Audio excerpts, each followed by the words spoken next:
মাত্র 10 মিনিটে ডেজার্ট বানাতে চাইলে আপনি এই ডেজার্টটা বানিয়ে নিতে পারেন।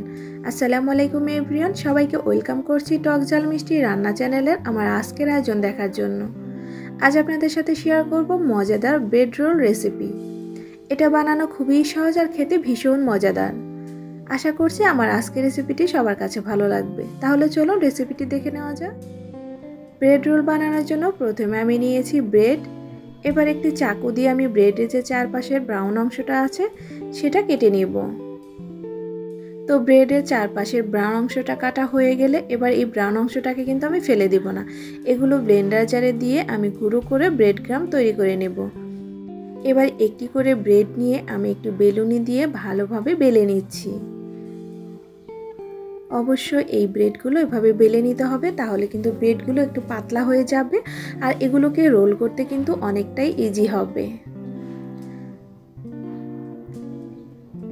তো দেখতেই পাচ্ছেন এটা কতটা পাতলা হয়ে গেছে। তো সবগুলো ব্রেড আমি একইভাবে এভাবে বেলে নিয়েছি। এবার এইগুলোকে আমি এক সাইডে রেখে দিচ্ছি। এবার আমি ব্রেড রোলের ভিতরের খিসাটা তৈরি করে নিব। তার জন্য চুলায় একটি প্যান বসিয়ে 1 চা চামচ ঘি দিয়ে দিলাম।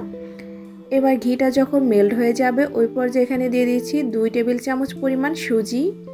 চুলার আঁচটা একদম লো ফ্লেমে রেখে অনবরত নেড়ে চেড়ে 1 মিনিটের মতো সুজিটাকে ভেজে নিতে হবে। সুজিটা ভেজে নেওয়া হয়ে গেলে এবার এখানে দিয়ে দিচ্ছি 2 কাপ পরিমাণ লিকুইড দুধ। দুধটা দেওয়ার সাথে সাথে ভালোভাবে সুজির সাথে মিশিয়ে নিতে হবে, তা না হলে কিন্তু দলা পাকিয়ে যাবে। তাই অনবরত নেড়ে চেড়ে সুজি আর দুধটাকে ভালোভাবে মিশিয়ে নিতে হবে। ভালোভাবে মিশিয়ে নেওয়া হয়ে গেলে এবার আমি এখানে অ্যাড করে দিচ্ছি গুঁড়া দুধ 1/4 কাপ। গুঁড়া দুধটা দিলে খুব দ্রুতই কিন্তু এই মিশ্রণটা ঘন হয়ে যাবে। দিয়ে দিচ্ছি 2 টেবিল চামচ পরিমাণ এখানে চিনি। মিষ্টির পরিমাণটা আপনারা বাড়িয়ে বা কমিয়ে দিতে পারেন। ফ্লেভারের জন্য 2টি এলাচ দিয়ে দিচ্ছি। এবার অনবরত নেড়ে চেড়ে এই মিশ্রণটাকে জাল করে নিব। কিছুক্ষণ জাল করে নেওয়ার পর দেখতে পাবেন এই মিশ্রণটা ঘন হতে শুরু করেছে। ওই পর্যায়ে আমি এখানে অ্যাড করে দিচ্ছি 1/4 কাপ কোরানো নারকেল। নারকেলটা অপশনাল, চাইলে স্কিপ করতে পারেন, তবে দিলে খেতে বেশি ভালো লাগে। এবার চুলার আঁচটাকে মিডিয়ামে রেখে অনবরত নেড়ে চেড়ে ঘন একটা খিসা তৈরি করে নিতে হবে। আর এই পর্যায়ে কিন্তু নাড়াচাড়া একদম বন্ধ করা যাবে না। দেখতেই পাচ্ছেন খিসাটা কিন্তু তৈরি হয়ে গেছে। এটা নামানোর পর আরও কিছুটা ঘন হয়ে যাবে, তাই আমি চুলা থেকে নামিয়ে নিচ্ছি। তো এবার খিসাটা ঠান্ডা হয়ে যাবার পর আমি রুটির ভেতরে এভাবে দিয়ে দিচ্ছি এক সাইড থেকে, আর যে সাইড থেকে আমি দিয়ে দিলাম ওই সাইড থেকে এভাবে ঘুরিয়ে ঘুরিয়ে রোল করে নিচ্ছি। তো এভাবে আমি সবগুলো রুটির রোল কিন্তু তৈরি করে নিয়েছি, দেখতেই পাচ্ছেন। তো এবার চলে যাব আমি মালাইটা তৈরি করার জন্য। মালাই তৈরি করার জন্য চুলায় একটি প্যান বসিয়ে দিয়ে দিলাম 2 কাপ পরিমাণ লিকুইড দুধ আর দিয়ে দিচ্ছি 1/4 কাপ গুঁড়া দুধ।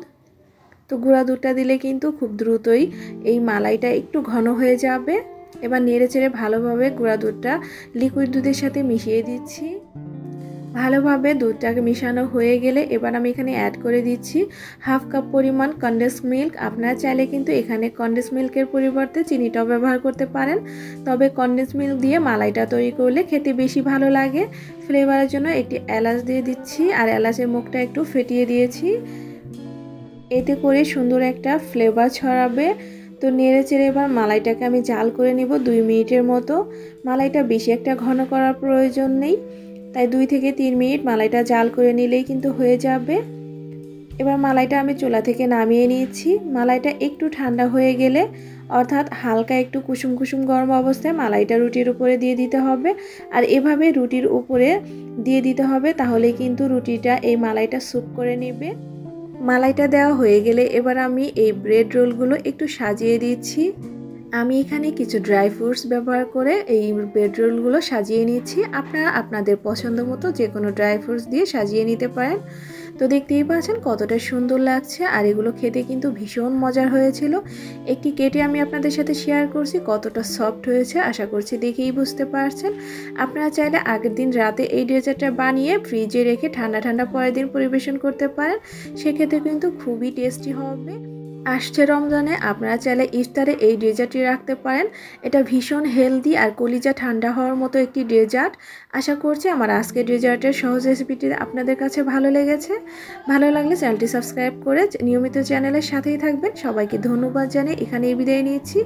আল্লাহ হাফেজ।